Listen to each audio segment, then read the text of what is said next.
Saludos cordiales a todos. Es un gusto para mí el poder dirigirme a ustedes a través de la presentación de esta clase. Para el día de hoy tenemos programada la clase bajo la asignatura de Psicología Médica y hoy vamos a abordar un tema que resulta ser muy interesante, muy importante de cara a la formación académica de ustedes. Vamos a hablar sobre los aspectos psicológicos relacionados a las adicciones o, dicho de otra manera, factores psicológicos de las adicciones. Comencemos entonces. En primer lugar, quiero compartir los objetivos. El primero de ellos tiene que ver con definir el término de adicción. Segundo, definir el término de dependencia. Es importante conocer la diferencia. También conocer aspectos fisiológicos de la dependencia, conocer factores de riesgo de las adicciones, identificar procesos psicológicos de las adicciones y conocer tratamientos psicológicos para controlar las adicciones. Bueno, comencemos con las definiciones. En primer lugar, diremos que el concepto adicción actualmente es impreciso. Modernamente se utiliza el término dependencia, precisamente para trabajar esta problemática. Se entiende la dependencia como un proceso disfuncional progresivo y la terminología debe estar ligada al proceso diagnóstico, en este caso pues de la enfermedad. En cuanto a los índices de severidad, en cuanto al consumo de sustancias, diremos pues que al inicio, en cuanto al uso, se da un uso inicial, para la redundancia, o también se hace por curiosidad. Luego algunas personas prefieren el consumo de sustancias a partir desde el punto de vista recreacional para divertirse, y otros también lo hacen por presiones de grupo, por sus pares, es decir, sus iguales. También el abuso puede clasificarse como intencional y como voluntario. En cuanto a la dependencia patológica, podemos decir que es no controlable y requiere ayuda externa. Aquí pues surge el concepto de enfermedad. Ahora, los índices de abuso y dependencia se pueden clasificar como leve, moderado y como severo también. Hablemos un poco de los antecedentes.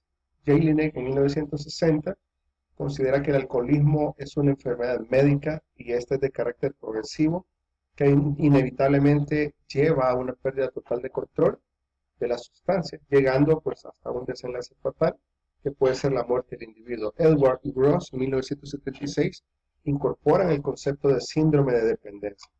El DSM-4, que es el Manual Diagnóstico y Estadístico de los Trastornos Mentales, identifica los grupos de sustancias psicoactivas capaces de producir abusos y dependencias. Factores que influyen en las adicciones. Están los factores biológicos, los factores psicológicos, sociales, factores culturales y factores relacionados con la sustancia. Revisemos cada uno de ellos. Primero, los biológicos. Hay un componente genético relevante en el adicto. En 1989 se publicaron estudios familiares que corroboraron la transmisión genética entre familiares de primera línea. Es decir, que los factores biológicos influyen, pero no determinan la existencia de una adicción. El siguiente factor es el factor personal o psicológico. Vienen determinados por el nivel de tolerancia del individuo a las exigencias de la realidad. También depende de la capacidad para manejar la frustración, la inadaptación social o la baja satisfacción personal. En cuanto a la etiología, pues hacemos referencia a factores socioculturales, por ejemplo, a la etnia, la cultura, la subcultura, y también es importante mencionar la dinámica familiar. Cuando ésta tiene una baja consistencia, cuando no hay cohesión en la familia, cuando no hay expresividad y comunicación adecuada, o cuando también están presentes altos niveles de conflictos, obviamente pues estos son factores presentes precisamente pues que favorecen para el desarrollo de adicciones. Cuando no existe una adecuada dinámica de pares, es decir, con sus iguales, cuando hay una dinámica escolar también inadecuada. Entonces esto hace que se convierte en un factor sociocultural. Pensemos, por ejemplo, a un joven que viene de un hogar muy conflictivo y que algunos de sus compañeros de clases tienen acceso al consumo de estas sustancias o distribuyen este tipo de sustancias. Esto vendría a ser pues, un factor sociocultural por tener fácil acceso a la sustancia. Factores relativos a las sustancias. Aquí tenemos pues las sustancias más adictivas. Está la heroína, la cocaína, la nicotina, los barbitúricos y el alcohol. También tenemos los factores de riesgo individuales. Aquí tiene que ver con la actitud, es decir, las expectativas de la persona sobre las drogas. ¿Qué piensa? ¿Qué espera de ellas?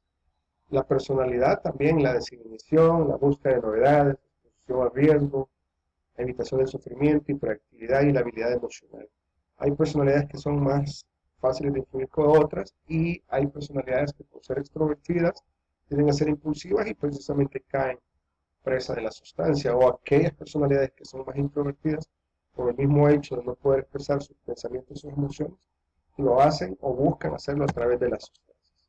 Ahora, según el DSM-4, el abuso, para que esté presente el abuso de sustancias, debe de presentarse en los siguientes aspectos. Primero, uso recurrente de la sustancia, con el consiguiente fracaso de obligaciones laborales, escolares o domésticas. También el uso recurrente de la sustancia en situaciones en cuales es físicamente peligroso. Problemas legales recurrentes como consecuencia del consumo y también el uso continuo de la sustancia a pesar de tener problemas sociales e interpersonales provocados o exacerbados por la misma sustancia. Ahora, en cuanto al consumo perjudicial, el CIE-10 lo dice de la siguiente manera: evidencia que el consumo de una sustancia ha causado al individuo un daño somático o alteraciones psicológicas, incluyendo alteración del juicio y la conducta. La naturaleza del daño debe ser identificable. La forma de consumo ha persistido durante al menos un mes o se ha presentado reiteradas veces en un periodo de 12 meses.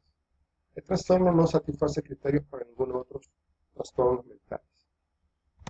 Luego, hablando de tolerancia, privación, se dice que el uso de la sustancia en una cantidad mayor o por un periodo mayor de tiempo, deseo persistente o esfuerzos inútiles para detener o controlar el uso de la sustancia. Emplear gran cantidad de tiempo en actividades para obtener la sustancia, usarla o recuperarse de sus efectos, la reducción de las actividades laborales, sociales y recreacionales por el uso de la sustancia. Y el uso de la sustancia a pesar del conocimiento de las consecuencias físicas o psíquicas. Esto según el Manual Diagnóstico y Estadístico de los Trastornos Mentales. Se deben de cumplir al menos 3 criterios, a lo menos en un periodo de 12 meses. Entonces, el síndrome de dependencia, según CIE-10, dice que tiene que estar presente el deseo intenso o vivencia de una compulsión a consumir la sustancia, disminución de la capacidad para controlar el consumo de la sustancia, un cuadro fisiológico de abstinencia, evidencia de tolerancia a los efectos de la sustancia, preocupación con el consumo de la sustancia, que se expresa a través de la manifestación del abandono de fuentes de placer y también la persistencia en el consumo de la sustancia a pesar de sus evidentes consecuencias perjudiciales. En cuanto a la comorbilidad, el diagnóstico dual se refiere a la concurrencia de dos entidades independientes en una misma persona, es decir, dos enfermedades diferentes en el mismo individuo. La comorbilidad es muy frecuente en los trastornos psiquiátricos. Es así como un porcentaje alto de pacientes psiquiátricos que han sido hospitalizados refiere también a haber abusado de sustancias. Y otro menor porcentaje asegura usar regularmente el uso regular de drogas sin considerar el alcohol. Luego quiero entonces continuar con la drogadicción. Es una enfermedad del cerebro crónica, recurrente y tratable. Veamos entonces.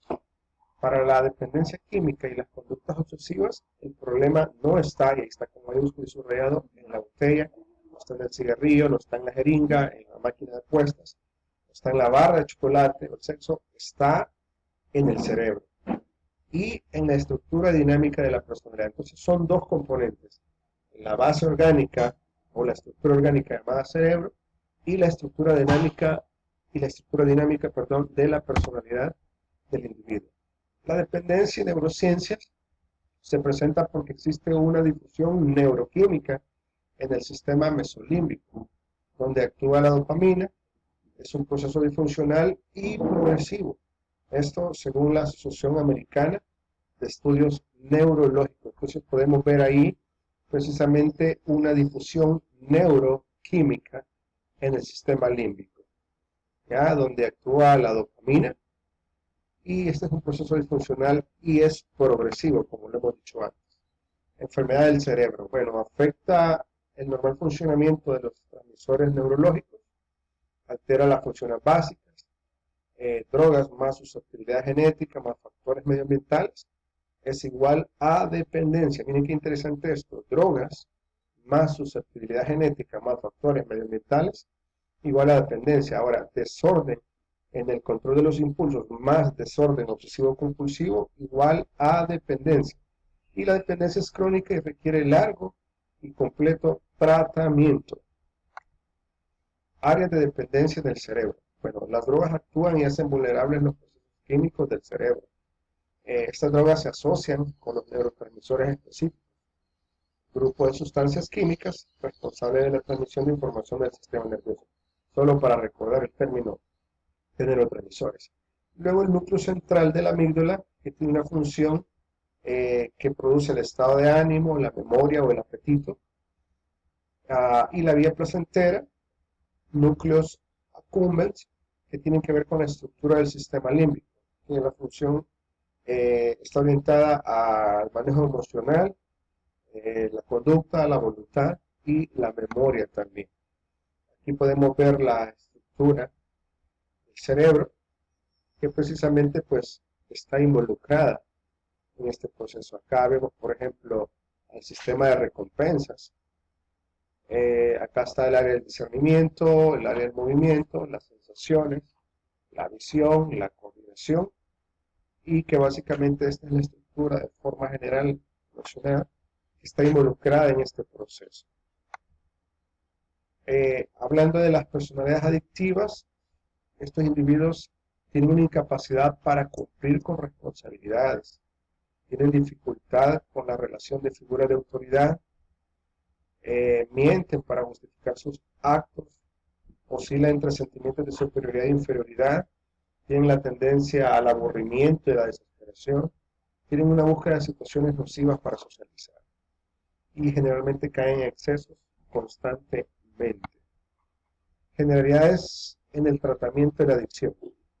Quiero hablar con ustedes sobre las generalidades, pero lo vamos a hacer en un segundo video. Justamente termino hasta acá, pero en el video número 2 de esta presentación vamos a abordar los tipos de tratamiento. Así que a continuación, por favor, revise el video número 2.